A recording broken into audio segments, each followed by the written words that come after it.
안녕하세요. 이데일리맵 전문가 정종택입니다. 올 한 해 거래일이 오늘로써 다 끝이 났습니다. 특히 이번 주 같은 경우는 두 가지 좀 이벤트가 있었죠. 이제 과세 물량에 대한 매도 물량이 하나 있었고요. 이제 배당납 관련해가지고 배당 특정 일까지 가지고 있어야만이 배당금을 내년에 받을 수 있었던 부분. 그래서 사실 이번 주 초반을 얘기를 드려보자면 월요일, 화요일 같은 경우 상방이 굉장히 꽉 갇혀있는 모습을 많이 보였던 것 같습니다. 수요일날 일시적인 반등이 나왔지만 사실 오늘 마지막 거래일이었는데 어제 상승폭을 다 반납하는 하락이 좀 나오다 보니까 올 마지막 거래일이 좀 좋지 못하게 마감이 됐던 것 같습니다. 그럼에도 불구하고 사실 지금부터 그리고 한 가지 꼭 생각해 두실 매우 중요한 키워드가 있습니다.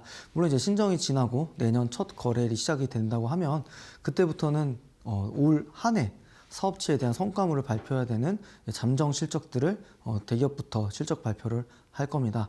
사실 제가 이제 분기보고서, 반기보고서, 그리고 한 해치에 대한 사업보고서에 대한 제출 데드라인, 마감 기한을 자주자주 설명을 드렸었습니다. 분기나 반기 같은 경우는 그 해당 시점이 끝나고 나서 45일 이내여야 되고요. 이거는 한 해치에 대한 사업보고서를 제출하기 때문에 내년 3월 31일까지 사업보고서를 제출하게 되어 있습니다. 결국 3분기 누적 실적이 내년 3분기까지 또는 4분기 실적이 반영된 이 실적이 내년 1분기까지 계속적으로 주가에 대한 굉장히 지대한 영향을 미칠 거라고 생각이 들고 있습니다. 항상 얘기 드렸던 제가 사례 기업들 대다수 기업들이 3분기까지 누적 영업이익이 사상 최대 영업이익이었고요. 그리고 기술적 위치로도 중기평선을 지지받으면서 수급이 붙으면 언제든지 강하게 시작에 붙을 수 있는 그런 위치에 있는 기업들을 공략하셔야 된다고 얘기를 많이 들었습니다. 꼭 그런 부분들에 대해서 노력을 많이 하시면서 좋은 기업들, 결국에는 지금부터는 내년 1분기까지 그리고 뭐 현재까지도 마찬가지였지만요. 종목 장세입니다. 종목이 솔직히 돈을 벌어다 주는 거고요. 지수보다는 개별 주가의 어떤 주가가 시장이 하락하면서 하락하는 것에 대한 주목을 하기보다는 기업이 가지고 있는 어떤 실적에 대한 내재 가치로 인해서 주가가 하락했다. 이 부분이 문제가 되지 않는 이상 펀더멘탈이 그대로라고 한다면 계속적으로 투자에 대한 방향성은 계속적으로 가져가시는 게 저는 맞다고 생각이 들고 있습니다. 아무튼 올 한 해 너무너무 수고들 많으셨고요. 2023년에 올해보다 2023년 증시가 훨씬 더 좋기를 좀 응원하면서 오늘 소학주 시즌2 21번째 강의를 좀 시작하도록 하겠습니다. 아무래도 제가 계속적으로 좀 공부할 수 있는 종목이라든지 시장에 대한 브리핑 내용들을 채널이나 노란톡을 통해 소개를 좀 드리고 있습니다. 강의하기에 앞서서 채널 추가하는 방법과 노란톡에 들어오시는 방법 상세하게 설명드리고 시작하도록 하겠습니다. 하단에 보이는 QR코드 카메라 어플 실행하셔서 갖다 대시면 채널 추가 바로 하실 수 있고요. 장중에 실시간으로 저랑 좀 소통하실 수 있는 방법도 있습니다. 노란톡으로 들어와 주시면 될 것 같은데요. 샵 3772로 정종택 제 이름 세 글자 정확하게 문자 보내주시면 참여 코드와 참여 링크 안내드리고 있습니다. 많이들 신청해 주시길 바라겠습니다. 오늘 사실 올해 연말이기도 하고요. 강의 주제를 제가 주가 생애 주기 이론이라고 좀 가져와 봤습니다. 주가라는 게 사실 전 분명하게 살아 숨쉬고 있다고 생각이 들고 있습니다. 사이클이 분명 있고요. 그런 부분들을 제가 주가 생애 주기 이론이라고 좀 표현을 해봤는데요. 다시 좀 얘기를 들어보자면 제가 이 소학주 시즌2 강의를 하면서 기술적 분석에 대한 얘기를 들을 때 오늘 강의가 총 집합체라고 봐주시면 될 것 같아요.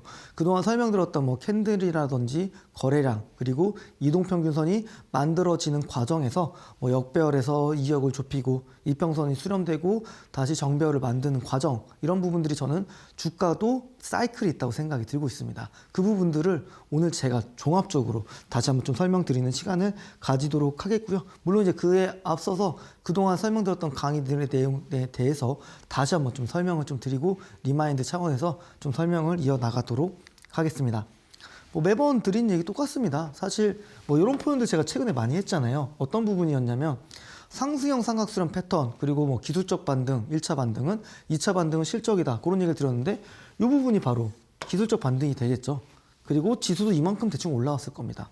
재차 상승할 수 있는 힘은 매우 어려운데 결국 이 부분이 실적과 또는 저는 재료 모멘텀이라고 생각이 들고 있고요. 결국 제가 얘기 드렸던 이 상승형 삼각수렴 패턴 안에서도 역헤드 숄더가 나올 수 있고요. 그렇죠?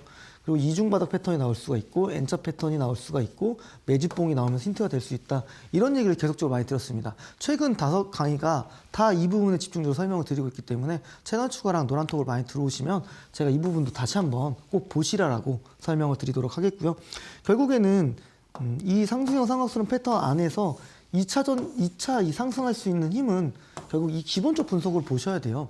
이 회사의 평균적인 멀티플이라고 하는 이 PER이 만약 30배 정도가 평균치였습니다. 근데 이 평균치보다 지금 올해 예상 실적 기준으로는 25배 정도가 된다? 충분히 이 멀티플 5배 정도의 차이에 주가 수익을 거둘 수 있다는 부분들, 이 부분이 바로 기본적 분석이라는 거, 실적 대비해서 이 기업이 저평가되어 있는지에 대한 분석을 보는 게 바로 기본적 분석, 그렇죠? 저희가 소학주 시즌 1 때 설명드렸던 부분입니다. 반드시 공부하셔야 됩니다. 게을러지시면 안 되시고요. 열심히 공부하셔야 됩니다. 주식시장은 왕도가 없습니다. 내가 공부한 만큼 성과물을 가져가는 매우 합리적인 시장이라고 또 다시 한번 얘기를 드리겠고요. 결국 이런 실적을 토대로 이 회사가 싸다는 걸 평가를 했을 때는 기술적으로 이제 언제 사느냐에 대한 포인트들을 기술적 분석으로 하는 부분인 거죠. 결국 오늘 얘기 드릴 주가와 그리고 거래량을 통해서 매매 타이밍을 잡는 바로 방법이 이 기술적 분석이 되겠다라고 말씀드리겠고요. 지난번 강의 주제 기억나시나요? 기술적 위치도 좋고 실적이 좋은 기업들의 주가 흐름들, 그러면서 제가 VI에 걸렸던 기업들을 계속적으로 설명을 드렸었는데요. 그 부분들이 결국에는 이 어느 쪽 한쪽에 치우친 투자만 하신다면 좋지 못한 성과물들을 만듭니다. 왜냐하면 지금 시장은 변동성이 너무 크기도 하고요. 그리고 위로 상방이 많이 갇혀 있습니다. 이 뜻은 지금 급격한 금리 인상을 하면서 기업들은 이제 돈을 못 벌기 시작하는 거죠. 급격한 금리 인상이라는 건 사람들이 쓸 수 있는 가처분 소득이 줄어든다는 거고요. 일반적으로 이제 내가 100만 원 벌었는데 월급이 내가 부동산 담보대출을 이자 비용이 10만 원씩 나왔던 게 15만 원이 된 거죠. 금리가 인상되면서. 그럼 내가 쓸 수 있는 돈은 사실상 내 월급은 똑같지만 5만 원 줄어든 게 된 겁니다. 이걸 이제 가처분 소득이 줄었다라고 표현을 한 거고요. 결국 사람들이 소비를 못 한다는 건 기업들이 돈을 못 번다는 거고요. 기업들이 돈을 못 번다는 건 기업의 주가가 올라갈 수 있는 업사이드가 많지 않다라고 해석할 수가 있는 겁니다. 그렇기 때문에 제가 계속적으로 실적 얘기를 계속적으로 강조 드리는 거고요. 전 사실 여기 신태가 나와서 단 한 번 실적이라는 걸 빼놓고 얘기를 드린 적이 없습니다. 그 뜻은 사실 실적이라는 건 실적이 좋은 기업들은 오늘 시장에서도 예를 좀 들어보겠습니다. EN코퍼레이션이라는 기업은 오늘 주가가 5% 정도 올라오면서 반등을 해줬습니다. 이 기업은 이미 3분기 실적이 사상 최대 실적입니다. 3분기 누적만으로도요.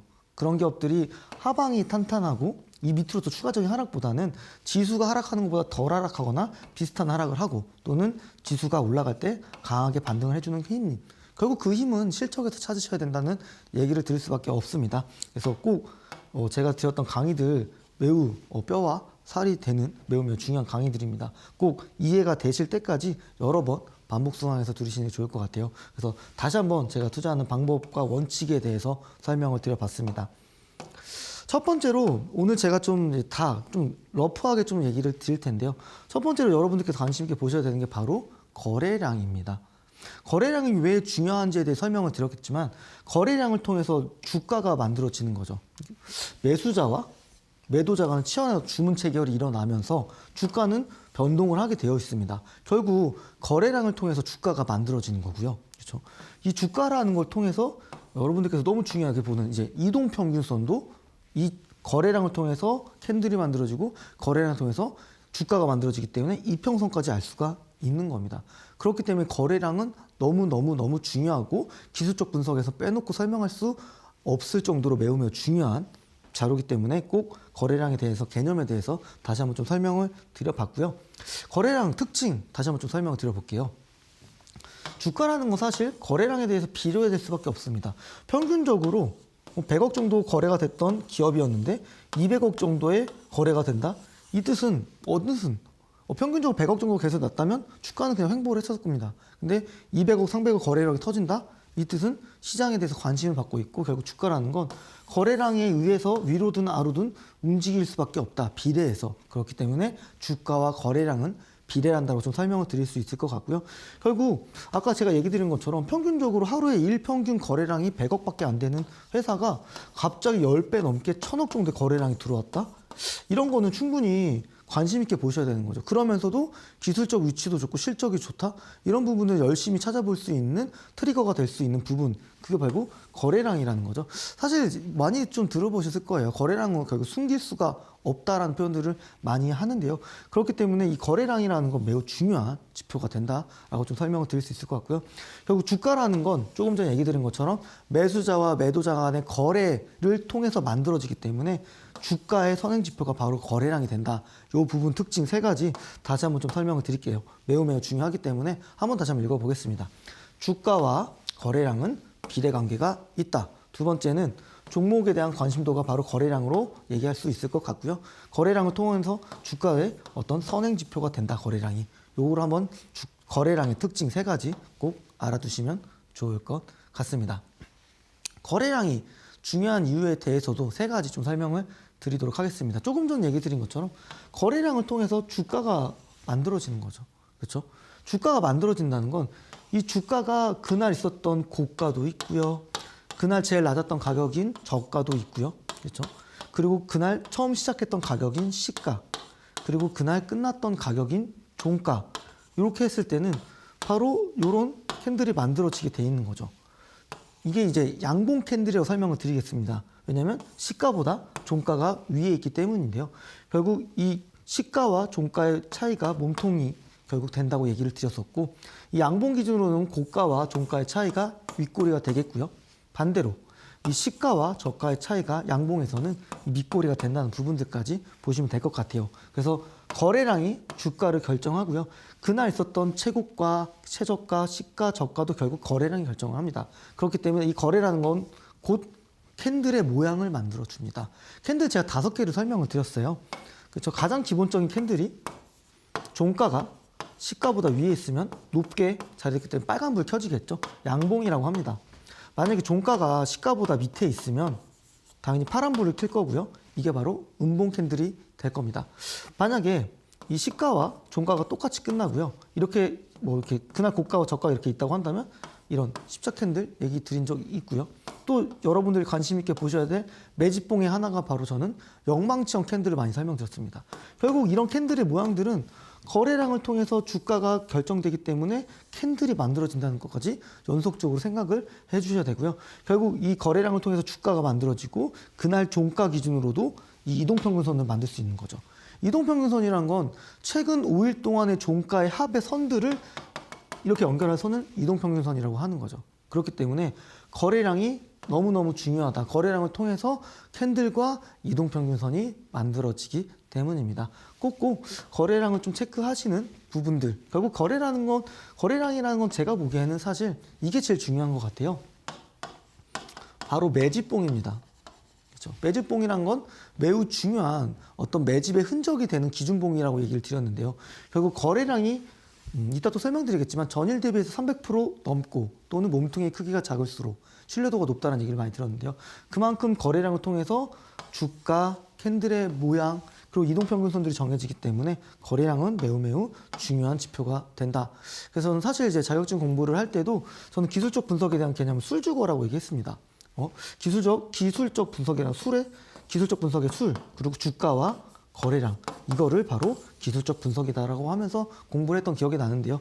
그만큼 거래량이 정말 절대적으로 중요하다 얘기를 좀 드리도록 하겠습니다. 거래량에 대해서 좀 설명을 좀 드려봤고요. 조금 전에 설명드린 것처럼 이제 양봉 캔들, 그렇죠? 그리고 음봉 캔들. 조금 전에 얘기 드린 것처럼 결국 이 두 개의 차이는 딱 가지입니다. 한 가지인데요. 이 시가와 종가 위치가 어떻게 되냐는 거죠. 시가보다 종가가 밑에 있으면 음봉 캔들, 그렇죠? 좀 올라가겠습니다. 만약에 종가가 시가보다 위에 있으면 빨간색인 캔들인 양봉 캔들이 나온 거죠. 사실 이렇게도 추론을 해볼 수는 있습니다. 캔들이라는 게 일봉 캔들이 이렇게 빨간 캔들이 계속적으로 나왔어요. 그러면 사실 여기 밑에 거래량도 좀 보실 필요가 있을 것 같고요. 거래량이 조금씩 늘어나면서 캔들도 계속적으로 빨간 양봉 캔들이 나온다? 이건 되게 중요한 자리를 보시면 될 것 같아요. 왜냐하면 사실 제가 오늘 아까 서두에 EN코퍼레이션이라는 기업을 얘기를 드렸습니다. 제가 그 차트 모양도 정확히 기억을 하는데요. 일본 기준으로는 이런 캔들이었습니다. 빨간색 캔들이 계속적으로 밑꼬리가 달리면서 올라가는 모습이었습니다. 가서 보시면 아시겠지만 결국 나 올라갈래요라는 힌트를 보여주면서 오늘 시장은 거의 양시장 1.9% 가까운 하락을 했지만 동사 같은 경우는 5% 상승하는 마감을 했다는 거죠. 결국 이 기업에 제가 얘기를 드려보자면 실적 좋았고요. 쌍바닥 만들고 캔들 양봉 캔들이 계속 나왔고 거래량 실렸기 때문에 충분히 이런 시장에서도 강한 흐름을 보일 수 있다라고 예측해 볼 수가 있는 거죠. 그렇기 때문에 사실 저는 주식을 굉장히 종합적인 학문이라고 생각을 합니다. 실적도 열심히 공부하셔야 되고 기술적 분석을 잘 하실 줄도 알 필요가 있다는 부분입니다. 사실 제가 이런 얘기도 자주 얘기 드렸죠. 실적 너무 좋아요, 전문가님. 근데 주가는 왜 이렇게 안 갈까요? 근데 이 실적과 주가의 괴리감, 결국 실적이 좋아지면 주가도 올라가는 이 어떤 그 괴리감 시차를 줄일 수 있는 방법에 대한 부분은 기술적 분석으로 매매 타이밍을 잡아야 된다라는 얘기를 드리기 때문에 꼭 두 개를 잘해야 되는 얘기를 계속적으로 드리고 있는 부분입니다. 그래서 이 그날 있었던 고가와 저가, 그래서 뭐 시가 종가 차이를 봤을 때 이렇게 밑꼬리와 윗꼬리도 다를 수 있다는 부분들, 그로 인해서 캔들에 대한 추론도 해볼 수 있다는 부분들을 보시면 좋을 것 같아요. 그래서 뭐 캔들에 대해서도 제가 중요하게 보는 것 좀 설명드려봤고요. 십자 캔들은 제가 어떤 부분에서 얘기를 드렸냐면 바로 주가가 하락하고 있는데 여기서 갑자기 이런 십자형 캔들이 나온다고 했을 때는 바닥에서 위로 올라갈 수 있는, 뭐 이렇게 수직 상승은 하진 않겠지만 방향 추세를 전환할 수 있는 신호가 될 수 있는 힌트라고 얘기를 드렸습니다. 그렇기 때문에 십자형 캔들을 매우 좀 열심히 보실 필요가 있을 것 같고요. 반대로 이렇게 고점 부근에 있다가 여기서 만약에 십자형 캔들이 나온다고 한다면 반대로 어떤 정도의 상승을 마무리하고 내려갈 수도 있다. 그러면서 이동평균선이 단기평선이 장기평선을 하향 돌파한다는 건 너무 잘 아시는 설명도 들었고요. 데드크로스가 나오는 거죠. 이런 신호들이 나오면은 보수적으로 차익 실현도 하고 또는 손절도 할 수 있는 그런 자신감도 가지실 필요가 있을 것 같습니다. 결국 이런 캔들들이 그런 힌트를 줄 수 있다는 부분들, 오늘 좀 캔들을 다시 한번 좀 설명을 드려봤고요. 이동평균선도 마찬가지입니다. 이동평균선 아까 제가 얘기 드린 것처럼 뭐 5일 이동평균선, 10일 이동평균선, 20일 이동평균선 다양하게 설정할 수 있고요. 다양하게 볼 수 있습니다. 근데 결국 이 앞에 있는 일자가 매우 중요한데요. 결국 20일 이평선으로 좀 설명을 드려보자면 종가 기준으로 하겠습니다. 그러면 20일 동안의 종가의 합산을 더해서 나누기 20을 하면 이 평균치가 나옵니다. 그럼 하루가 더 지나면 D 플러스 1을 해서 계산을 하면 되겠죠. 뭐 다시 한번 설명을 드려보자면 1일부터 20일까지의 이동평균선이라고 했을 때는 이날 가격의 첫 번째 형성이 되는 거고요. 1일부터 21일까지가 바로 다음날 이동평균선이 되는 거죠. 그러니까 전체적으로 그 회사의 주가가 움직이는 방향성을 추세를 바로 이동평균선으로 알 수가 있고요. 매우 이동평균선을 많이 활용하면서 기술적 분석가들이 활용하면서 이용하고 있다는 부분들, 이동평균선은 매우 중요하다라고 또 설명을 드릴 수 있을 것 같습니다. 그래서 조금 전에 얘기 드렸던 거래량 다시 한번 좀 리마인드 해주시면 좋을 것 같고요. 그리고 이제 캔들의 모양들, 그리고 어떤 위치에서 나오는 캔들인지 뭐 조금 더 설명드려보자면 이 엉망청 캔들은 매집봉이 될 수 있다라고 매우 많이 드렸고요. 이따 또 사례를 보면서 좀 설명을 드리도록 하겠고요. 그리고 나서 결국 이 주가라는 걸 통해서 이 선을, 꺾은 선을 그렇게 연결해 본다면 이 지금 회사의 주가 흐름이 어떻게 하고 있는지를 보실 수 있다는 거죠. 결국 이렇게 될 겁니다. 최근에 주가가 계속 좋아졌다고 한다면 이렇게 한번 그려볼 수가 있는 거죠. 이게 만약 단기 이평선입니다. 이렇게 올라가고 있어요. 그러면 장기 이평선은 이렇게 가다 이렇게 내려갈 겁니다. 조금 더 후행정이라는 거죠. 왜냐하면 이 단기 이평선이 올라간다는 건 최근에 주가가 올라갔다는 뜻인 거잖아요. 그렇죠? 이게 이제 1년 이평선, 20일 이평선이라고 했을 때 이 1년 이평선은 1년 동안의 종가의 산술평균적 합산해서 나눈 그 가치가 바로 값이 연결한 선이 바로 장기 이평선이고요. 그렇기 때문에 단기 이평선이 장기 이평선을 위로 돌파한다. 이건 아까 설명드렸던 개념의 반대죠. 데드크로스가 아니라 골든크로스가 나오면서 강력한 상승의 힘이 된다라고 판단해 보실 수가 있는 겁니다. 그래서 거래량, 캔들, 그리고 이동평균선, 이 개념에 대해서는 지금 이걸 모르고 투자하신다고 하신다면 반드시 공부를 많이 하셔야 될 것 같고요. 이게 딱 직관적으로 차트만 본다고 하면 이 회사가 지금 바닥에서 올라가려고 하고 있네. 이 회사는 아직도 계속 추세를 바꾸지 못하면서 계속적으로 하향하고 있네. 역배열이네. 이런 부분들 바로 직관적으로 보실 필요가 있습니다. 그래서 그런 부분들의 강의를 제가 계속적으로 했으니까요. 채널이라든지 노란톡으로 적극적으로 참여를 해주시면 그런 부분들을 제가 강의를 다시 한번 보실 수 있게 리스트업을 다 해놨으니까요. 설명을 드리도록 할게요. 그리고 다음 좀 개념에 대해서 또 저희가 리뷰를 드리고 설명드려 나가도록 하겠습니다. 이동평균선은 기본적으로 많이 보시는 선들이 있어요. 뭐 5일 또는 뭐 10일을 좀 보는 것 같고요. 일반적으로 단기 매매 하시는 분들이 자주 활용하는 이평선이라고 봐주시면 됩니다. 20일 이평선은 저는 상대적으로 뭐 데이 트레이딩, 뭐 단기 트레이딩을 하는 스타일이 아니기 때문에 제 개인적으로 20일 이평선을 매우 중요하게 보고 있습니다. 20일이라는 건 저희가 한 주에 영업일이 5일이다 보니까 20일이면 4주 정도가 되겠죠. 그렇죠. 그러면 일반적으로 한 달 동안의 평균 거래량들이 반영되면서 주가와 이평선이 만들어진 선이라고 봐주시면 됩니다. 그렇기 때문에 네임도 되게 다양하게 붙어 있습니다. 뭐 심리선이다, 생명선이다, 뭐 황금선이다, 20일 이평선 깨면 무조건 손절해야 된다. 뭐 이런 판단을 하겠지만 사실 시장의 변동성은 너무 많이 큽니다. 단순히 20일 이평선을 캔들이 이틀로 하향 돌파했다고 했을 때 이걸 기준으로 투자 선택을 한다면 제가 생각하기엔 계속적으로 손절하는 사례가 나올 겁니다. 그러면 계좌는 계속적으로 쪼그라들 수밖에 없을 것 같고요. 그게 아니고요.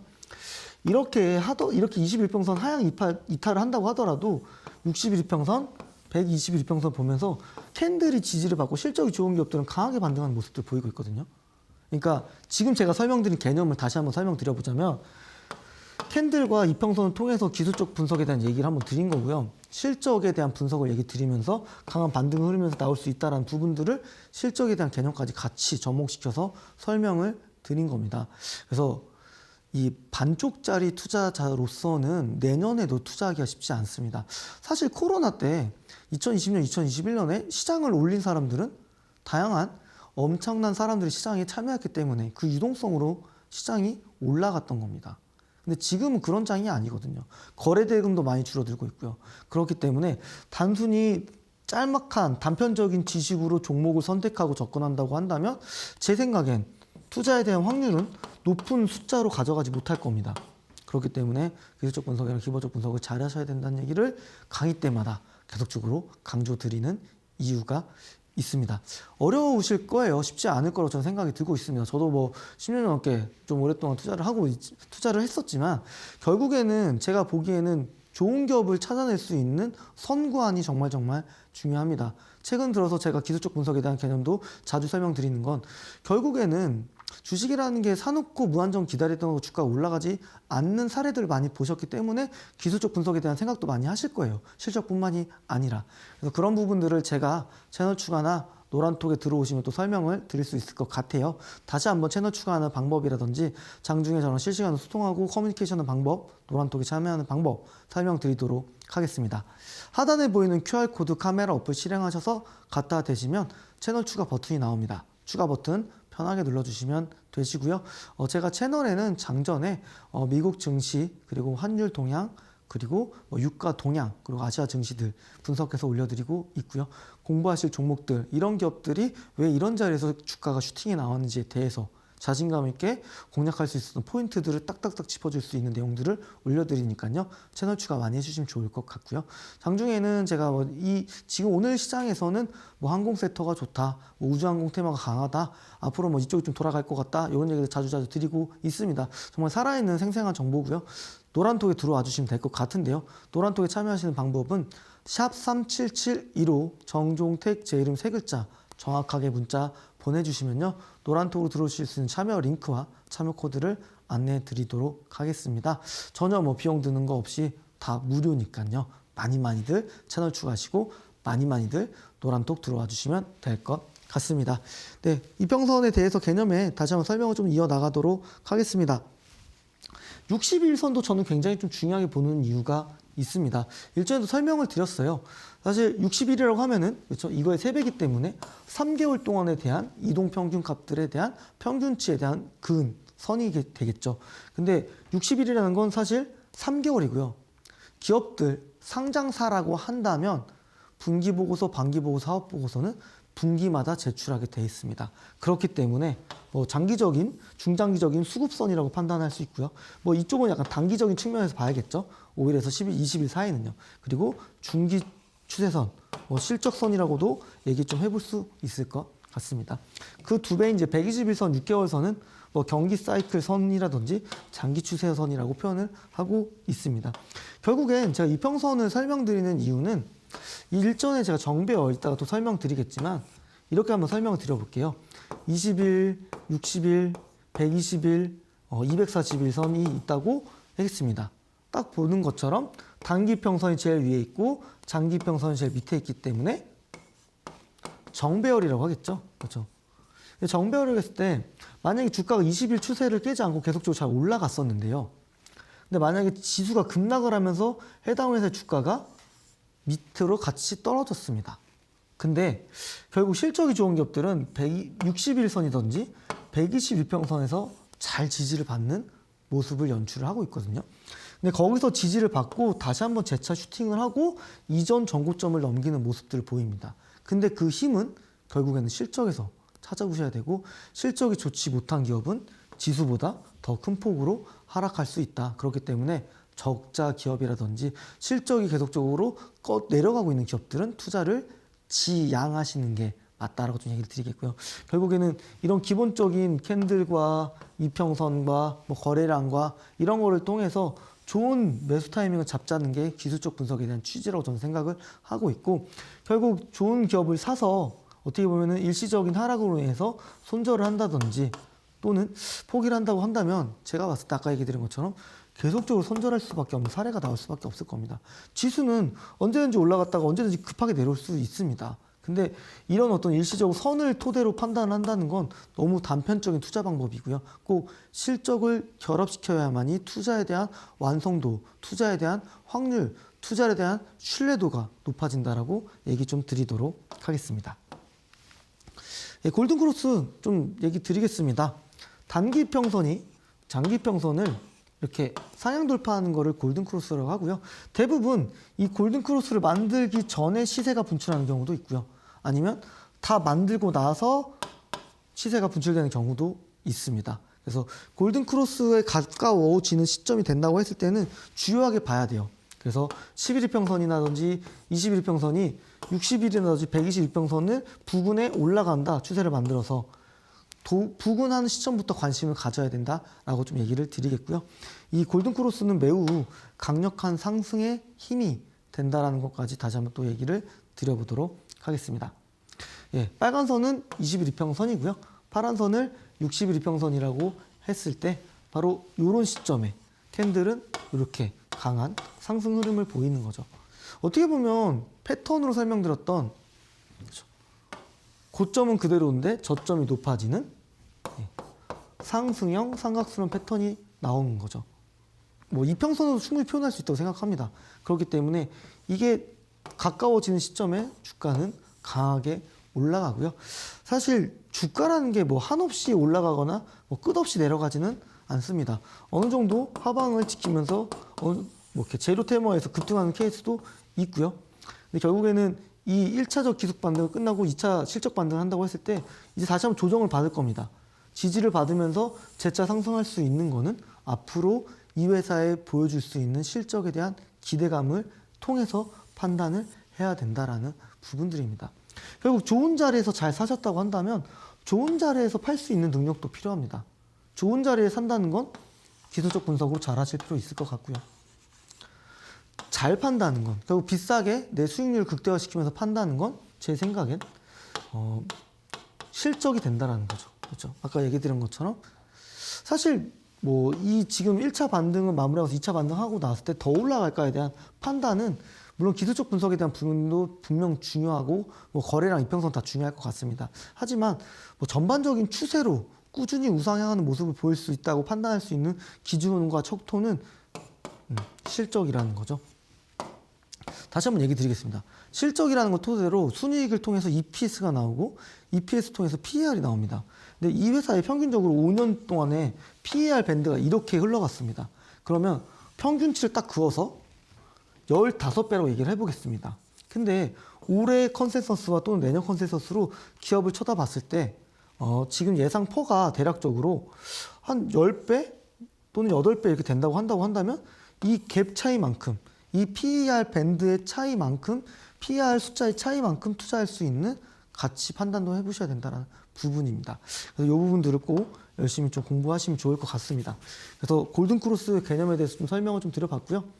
또 데드크로스 그리고 역배열도 한번 설명을 좀 드려보도록 하겠습니다. 아까 제가 얘기 드린 것처럼 정배열이라는 건 단기평선이 제일 위에 있었고 장기평선이 제일 밑에 있었습니다. 말 그대로 정배열의 반대 개념이 역배열이기 때문에 장기평선이 제일 위에 있고요. 그렇죠? 그리고 단기평선이 제일 밑에 있는 거를 바로 역배열이라고 합니다. 그러니까 이런 역배열 구간에 있는 기업들은 장기간으로 좀 하락할 수밖에 없어요. 다시 한번 좀 그림을 그려보자면 이게 장기평선입니다. 그리고 이게 중기평선이고 이게 이제 단기평선입니다. 근데 캔들이 어떤 흐름들을 보이냐면요. 이렇게 가다가 막히고 또 내려오고 막히고 그렇죠? 그래서 결국 고점이 계속적으로 내려가면서 추세가 채널 자체가 계속적으로 하향 추세에 있는 거죠. 역배열은 사실 상승의 힘이 강하지 않습니다. 이 역배열에 대한 상승의 힘을 돌리려면 두 가지 방법이 있다고 저는 생각을 합니다. 이렇게 얘기를 드려보겠습니다. 그러면 실적이 명확하게 월등히 좋은 기업이거나 제가 자주 설명드린 사례되는 기업들의 생각이 들고 있고요. 또는 재료 테마에 의해서 거래량이 크게 터졌을 때 올라가는 경우도 있겠죠. 물론 실적이 안 받쳐주는데 재료 테마로 급등했다? 이런 기업들은 주가가 위에 상승해서 올라가 지지를 받지 못하고요. 다시 다 반납을 합니다. 오늘 좀 예시될 수 있는 기업이 하나 있습니다. KSP라는 기업이 있는데요. 사실 동사 같은 경우는 주가가 이런 식으로 내려갔습니다. 근데 오늘 드론 관련된 이슈 레퍼런스가 있다 보니까 주가는 22% 정도까지 급등을 했었고요. 그동안에 있었던 이 고점을 다 뚫어냈습니다. 어떻게 보면 오늘 종가는 이 고가가 여기서 됐고요. 이렇게 마감을 했을 겁니다. 아니면 종가에 마감했기 때문에 엉망진창 캔들이 나왔고요. 근데 실적은 3분기 누적까지 사상 최대 실적입니다. 결국 이게 매집봉이 될지 지금부터 거래량이 터지면서 관심 받기 시작했기 때문에 기억나시나요? 그 윗꼬리 잡아먹는 실적 성장주 강의. 결국 실적이 좋은 기업들은 이게 힌트가 되고 이게 매집봉이 되기 때문에 이 윗꼬리를 잡아먹으면서 실적 성장주는 올라간다는 강의를 드렸습니다. 그래서 동사 같은 경우에는 지금 재료 테마로 주가는 급등했지만 시장에서 관심 받기 시작했고 결국 이 엉망진창 캔들을 잡으면서 올라갈 수 있는지에 대해서도 다음 주 계속적으로 한번 흐름을 체크해 보시는 것도 매우 중요할 것 같습니다.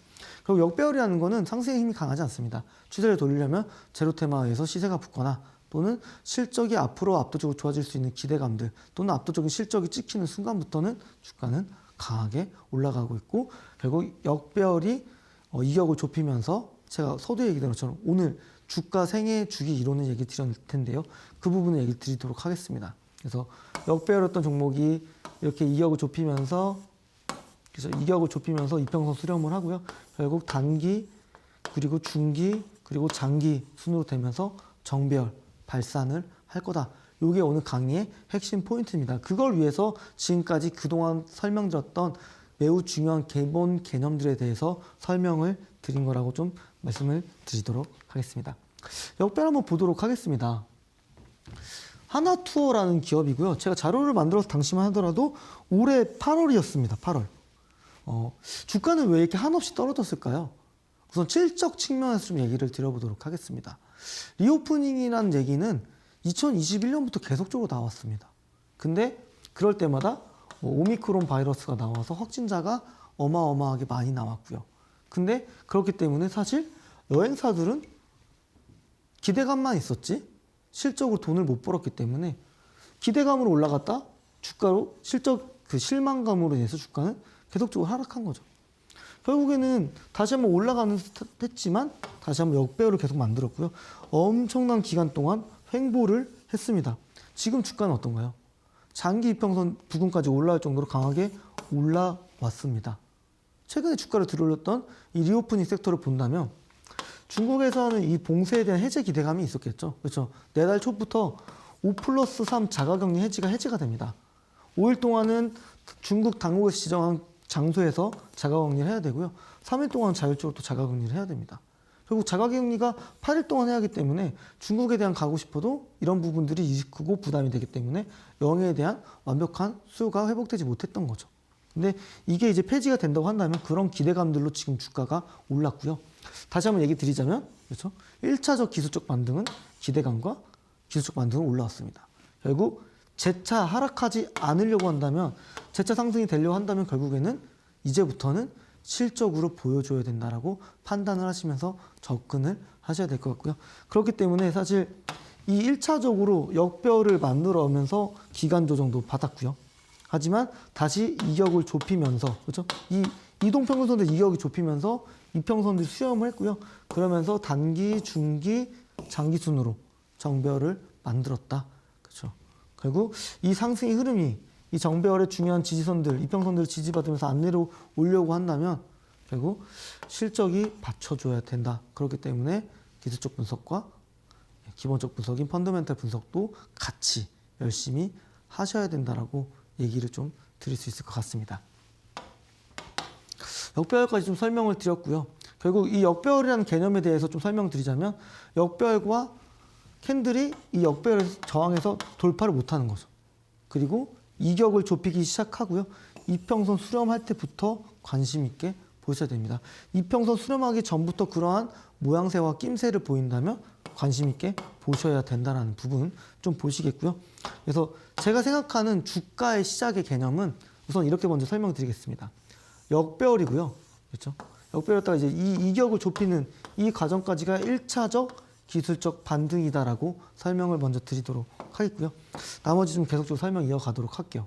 정배열입니다. 정배열이라는 건 딱 보시면 딱 박스권에서 횡보를 하고 있다가, 그렇죠? 캔들이 이평선들을 다 위로 돌파를 했습니다.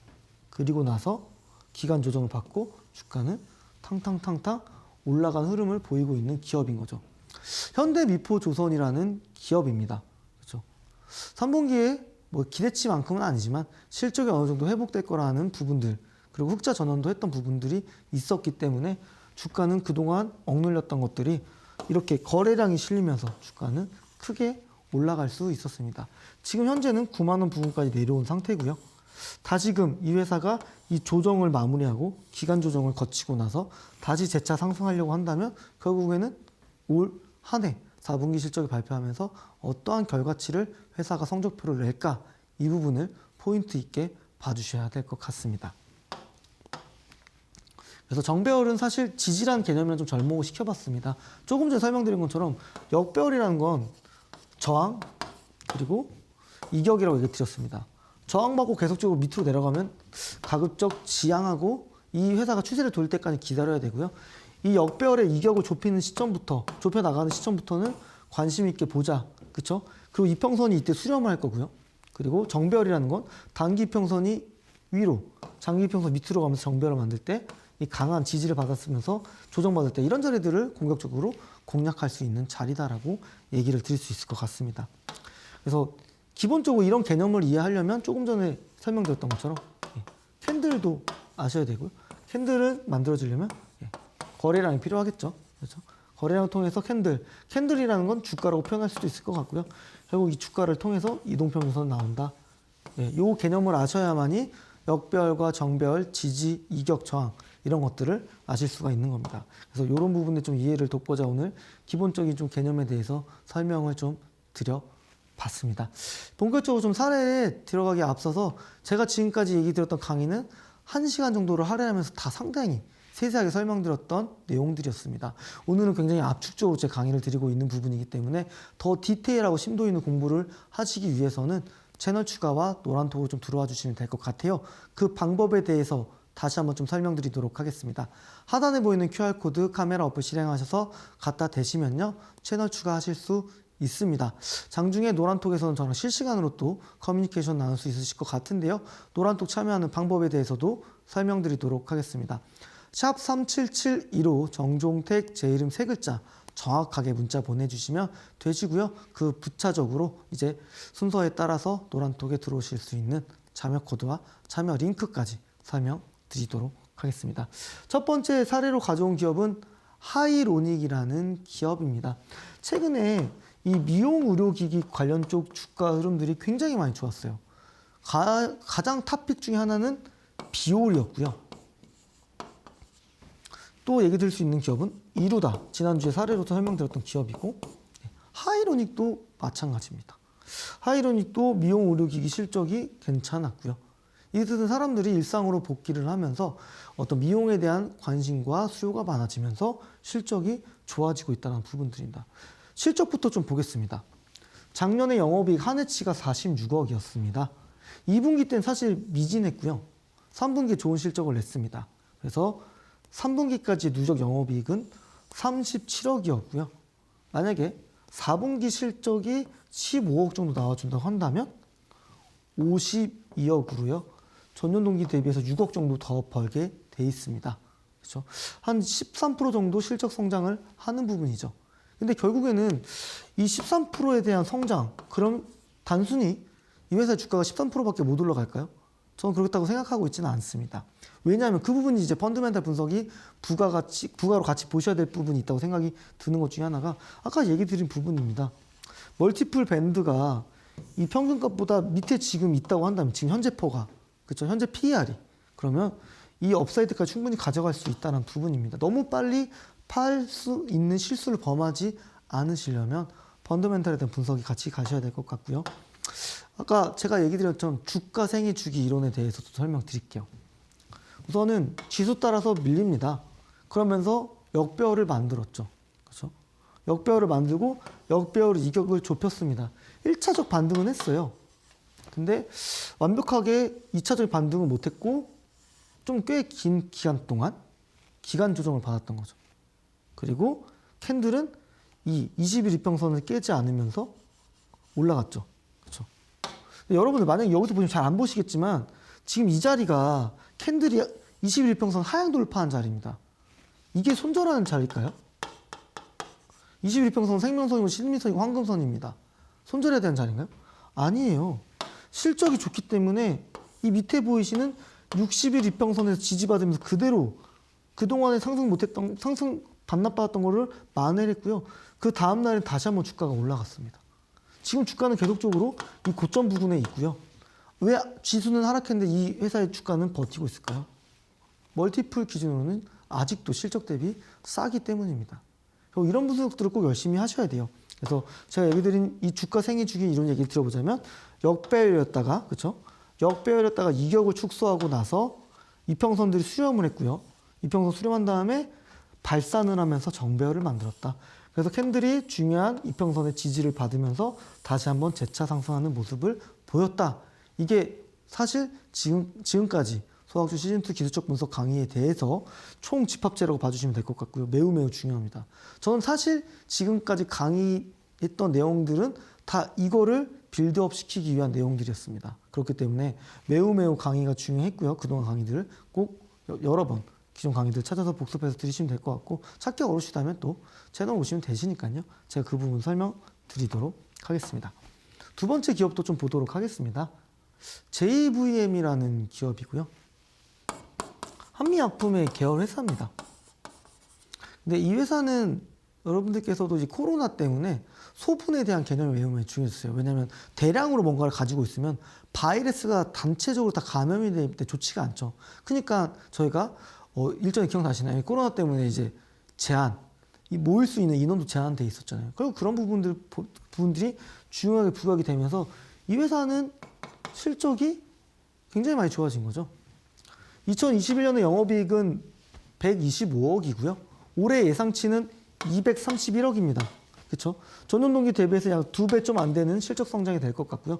이미 올해 3분기 누적까지 영업이익을 놓고 본다면 160억 원이기 때문에 이미 3분기 누적까지 실적보다는 더 높아졌다는 거죠. 그렇죠?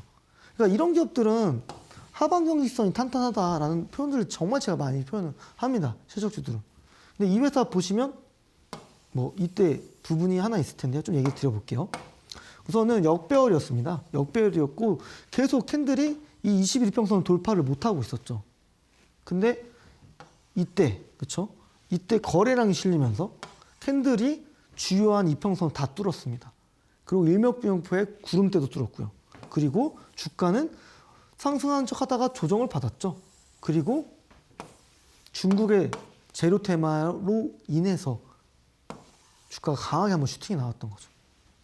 그리고 지금 이 회사의 주가는 이 윗꼬리를 잡아먹어서 지금 다 올라온 상태입니다. 제가 강의 드렸던 건 뭐죠? 실적은 윗꼬리를 잡아먹는다라고 얘기를 계속적으로 드렸습니다. 지금 한번 차트 열어서 보세요. 이 기업의 주가가 과연 이 윗꼬리를 잡아먹고 있는지, 잡아먹고 있는 과정에 있습니다.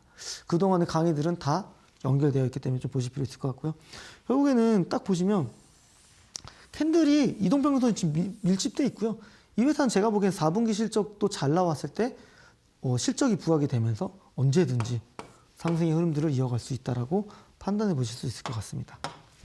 세 번째 기업도 한번 보도록 하겠습니다. 진에어라는 기업이고요. 사실 저는 이제 18,000원도 싸다고 생각을 했습니다. 근데 웬걸요, 이 자본 잠식에 대한 우려가 터지면서 주가가 급락을 했습니다. 근데 바닥 한번 테스팅 했고요. 올라가다가 또 눌려요. 근데 볼린저 밴드 하단선 강의 들었었잖아요. 그렇죠? 지지를 받았고요. 결국 주가는 이 부분을 다 반등해서 올라갔다는 부분입니다. 결국 이런 자리들이 겁먹지 않고 두 번째 바닥이든 아니면 저점을 높이는 이 세 번째 바닥에서도 추가 매수를 했다고 한다면 평단을 낮춰서 좋은 성과물들을 가질 수 있었던 기업인 거죠. 사실 이 기업은 실적이 계속 좋았던 건 아니에요. 왜냐하면 코로나로 인해서 사람들이 여행을 많이 오고 가지 못했기 때문에 각 국가별로 장벽이 있었던 거죠. 왜냐하면 외부 받는 인원을 제한을 했기 때문입니다. 근데 포인트가 이게 될 것 같아요. 저는 이제 실적 기준으로 패턴이라는 얘기를 좀 드린 적이 있었는데 1분기 때 영업이익은 마이너스 464억 원, 2, 3분기 때는 마이너스 150억까지 내려왔고요. 3분기 실적이 좀 약간 미스가 났죠. 마이너스 174억으로 2분기보다 적자폭이 커졌습니다. 근데 핵심 포인트가 뭐였을까요? 국제 유가가 100달러를 돌파하면서 원가 가격이 높아졌기 때문에 발생한 피치 못할 상황이 있었던 부분이 있었고요.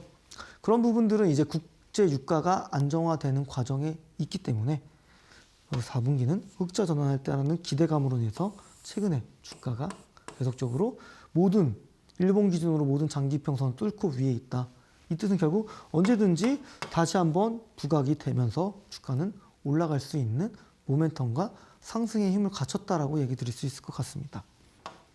그렇죠. 결국에는 역배열에서 이격을 좁히면서 그렇죠. 결국 정배열을 지금 만드는 초입에 있습니다. 과연 지금부터는 이 회사의 실적이 대비 싼지 이 부분 사실 판단하기 쉽지 않겠죠. 대신 올해는 적자이기 때문에 내년에 대한 실적을 보실 필요가 있다는 겁니다. 그래서 내년 실적을 기준으로 이 회사가 지금 현재 주가가 싼지에 대한 판단 능력을 2차적인 기술적 반등은 2차적인 실적에 대한 반등은 결국 그 분석을 꼭 펀드멘탈 분석을 하셔야 된다라고 얘기를 드릴 수 있을 것 같습니다. 그리고 이제 가온전선이라는 기업이 있습니다. 이제 전선 섹터도 사실 실적이 굉장히 다 대부분 좋습니다. 효성중공업, LS 전선, 그렇죠? 그리고 LS 전선, 아시아, LS 일렉트릭 다 좋습니다. 이 기업도 마찬가지죠. 이렇게 역배열에서 이격을 좀 좁히는 과정에 있고요. 결국 단기간에 시세가 딱 한번 분출되었다가 조정받으면서 다시 한번 22,000원 부근까지 올라왔습니다. 물론 이제 제가 그 전에 만든 자료이기 때문에 안 보이실 텐데 결국 이런 자리들이 매집봉이 또 되겠죠. 그렇죠? 다양하게 표현할 수 있을 것 같습니다. 상승형 삼각수렴 패턴을 크게 만들었고요.